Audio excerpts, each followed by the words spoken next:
Bonjour et bienvenue dans ce nouveau numéro de Club Culture. Cette semaine, dans la seconde partie de cette émission, nous accueillerons 3 membres de la troupe de théâtre des Herculéens. Avec eux, nous évoquerons la pièce sur laquelle ils travaillent actuellement qui s'intitule « On choisit pas sa famille ». Mais pour leur direction Trélazé et les anciennes écuries des Ardoisières, l'exposition Guerre et Paix y est en place jusqu'au 22 février. On en parle aujourd'hui avec nos 3 premiers invités. Nicolas Wood, bonjour. Bonjour. Alors, vous êtes donc le président de l'association des ateliers d'artistes qui organise cette exposition. À vos côtés, ou plutôt en face, Guadalupe Paul, bonjour. Bonjour. Et Pascal Messina, 2 artistes donc qui Bonjour. exposent leurs œuvres sur place. Alors, dites-nous d'abord, cette exposition, c'est une première de l'association des ateliers d'artistes ? C'est en fait la deuxième fois que l'association des ateliers d'artistes expose de façon collective. Nous avions été sollicités en 2012 par la mairie d'Angers dans le cadre de la manifestation Art d'ici. Et nous avons exposé à l'époque à l'abbaye de la Ronceraie une exposition autour du thème de l'Apocalypse. Et donc cette fois-ci, c'est la mairie de Trélazé qui nous avait sollicité sur le thème de guerre et paix. Très rapidement, est-ce qu'on peut revenir sur l'association? Quel est son objectif? Comment est-ce qu'elle fonctionne? Qui la constitue? L'association a été créée il y a 17 ans maintenant. Au début, on était 3-4 membres. On s'était retrouvés lors de différentes pérégrinations, expositions au Mans, à d'autres... Des artistes, forcément? Des artistes angevins, oui. Et puis, à partir de là, on a commencé à ouvrir nos ateliers ensemble, toujours le dernier week-end ou l'avant-dernier week-end du mois de novembre.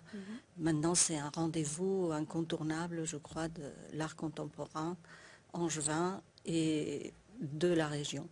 Et nous avons été soutenus par la ville de Trélazé, par la ville d'Angers, par différents partenaires qui nous aident à avoir une communication digne de ce nom. Alors Pascal, est-ce que vous pouvez nous présenter un petit peu la thématique de l'exposition? Alors la thématique de l'exposition, le thème précis, c'était pas guerre et paix tout seul, c'était de 1945 à 2015. Donc ça nous forçait un petit peu à réfléchir sur non pas que les guerres mondiales, mais toutes les guerres du monde entier. Et chacun a travaillé pour cette exposition-là. On n'a pas accroché des vieux travaux, ou, on n'a pas été chercher dans nos greniers. On a eu assez peu de temps d'ailleurs, on a eu à peu près 4-5 mois, en pensant qu'il faut bien 1 mois et demi avant de trouver exactement le thème qu'on veut traiter.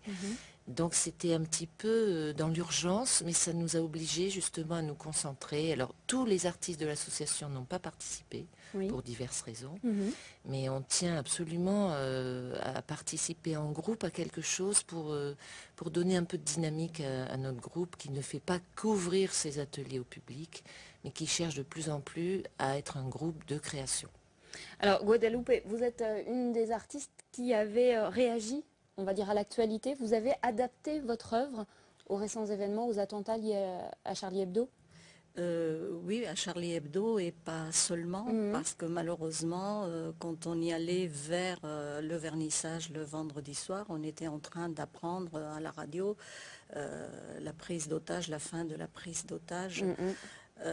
Donc c'est vrai que je me suis dit qu'il fallait faire quelque chose, et même la veille, après Charlie Hebdo, j'ai dit qu'il faut rajouter ou marquer d'une certaine façon. En tant qu'artiste, je me sentais, en plus en tant que citoyen, je me sentais en tant qu'artiste particulièrement... Qu'est-ce que vous avez changé du coup sur votre œuvre? J'ai simplement rajouté, parce qu'il n'est plus question de changer quoi que ce soit à ce moment-là, donc j'ai juste rajouté un objet symbolique pour tous les artistes, le crayon, dans les pièges que j'avais disposés, qui eux faisaient partie de l'œuvre. Pascal, vous nous parlez un petit peu de vous. Vous avez décidé plutôt de traiter le côté paix que le côté guerre? Non, j'ai traité les deux justement, de façon bien distincte. Et dans mon petit commentaire, j'explique que pour moi, la guerre, c'est vraiment quelque chose qui est spécifique à l'être humain. Et donc j'avais envie que la paix soit complètement dénuée de faciès humain.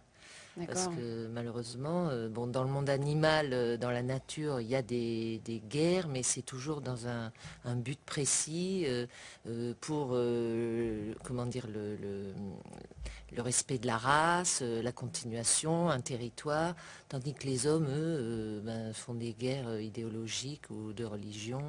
Donc je voulais bien marquer ce côté-là. On a vraiment un tempérament guerrier, je pense. Quel retour vous avez eu des visiteurs sur vos différentes œuvres, tous autant que vous êtes? Est-ce que vous avez pu discuter avec les gens qui passaient? Oui, beaucoup. Et je pense que les gens sont frappés par l'unité, par la consistance de cette exposition. Bon, bien sûr, malheureusement, il y a les circonstances qui sont terribles. Mais ils ont trouvé que c'était un travail très différent pour chacun, oui, mais qui se tenait, qui était pour la plupart vraiment étudié, pensé et réalisé de façon intéressante. Et je crois que la diversité des opinions les a marqués. Des vues, on va dire, plus que des opinions. Mmh.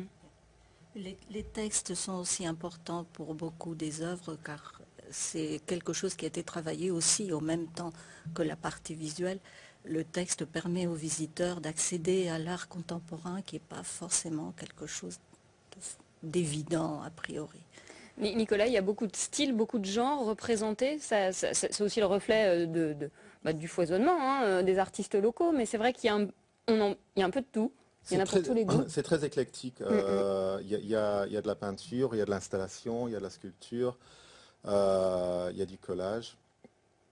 Et comme vous dites, c'est le reflet de l'association. C'est un des intérêts de l'association pour nous les artistes qui pouvons confronter nos différents styles, nos différentes approches. Et je pense que pour le public, ça fait une exposition qui est d'autant plus intéressante. Quel était l'intérêt pour l'association d'organiser ça? L'idée, c'est de faire voir un petit peu ce que vous faites dans vos ateliers? Pourquoi avoir participé et accepté en fait, de jouer le jeu? Je pense que on fait partie du tissu local. Je pense que c'est important qu'on soit sollicité, que le public comprend qu'on fait partie du tissu local artistique. Nous, en tant qu'artistes, ça nous permet de travailler sur un thème précis, de confronter nos différentes approches. Donc je pense que c'est gagnant des deux côtés. Est-ce qu'il va y avoir une suite? Est-ce que ces tableaux, est-ce que cette exposition va ensuite partir ailleurs? L'avenir nous le dira. C'est pas forcément fait dans cette idée-là. C'est une exposition qui a été faite spécifiquement pour la ville de Trélazé. Après, on est ouvert aux propositions et on serait très intéressé de se mettre au travail sur un nouveau thème. D'accord. Bon, alors, vous êtes tous les trois concernés évidemment par la liberté d'expression et de création. Face aux récents événements, est-ce que vous pensez que l'on peut, on n'est pas là pour lancer un débat, mais est-ce que vous pensez que l'on peut tout dessiner, tout peindre, tout présenter?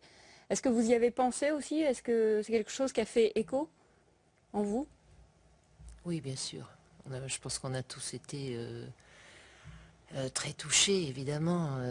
Par contre, est-ce qu'on peut tout dessiner? Moi, je pense que le métier de caricaturiste est difficile parce qu'ils doivent dénoncer des choses, mais rester dans le respect de chacun. Et ça, je crois qu'il faut beaucoup le dire. Il ne faut pas forcément dire « je suis Charlie, je suis Charlie ». C'est très bien, c'était beau ce mouvement. Moi, j'ai défilé dimanche, mais sans pancarte. Parce qu'évidemment, je suis contre cette violence et cette barbarie. Mais d'un autre côté, je pense qu'il faut avoir une liberté d'expression en tenant compte quand même des susceptibilités de chacun. Est-ce que vous, dans votre métier, vous avez été parfois exposé à la censure où on vous a dit ça, non, j'en veux pas, clairement, ça ne me plaît pas ou ça va trop loin? Moi, j'ai eu des retours des fois sur des tableaux de nus, en l'occurrence de nus masculins, qui est quelque chose qu'on a beaucoup moins l'habitude de voir que le nu féminin. Et effectivement, c'est interpellant de se poser la question de pourquoi il y a des refus à certains niveaux, et je pense qu'il y a tout un travail de communication, même d'éducation à faire pour que les gens comprennent réellement la démarche parce que des fois, c'est une ignorance qui est à la base de ces conflits-là.